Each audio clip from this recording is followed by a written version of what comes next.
Ich habe ja diese White Light Pistazie mitgenommen neulich im Rossmann und wir probieren die jetzt. Ich hoffe, nach den Fällen mit den Koro-Pralinen sind die wenigstens lecker.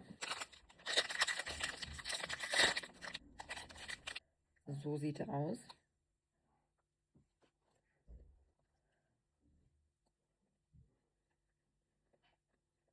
Der ist definitiv besser, aber jetzt auch nicht so der Mega-Hit.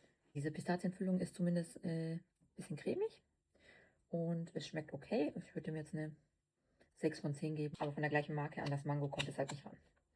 Es ist okay, ich müsste es aber jetzt nicht nochmal haben.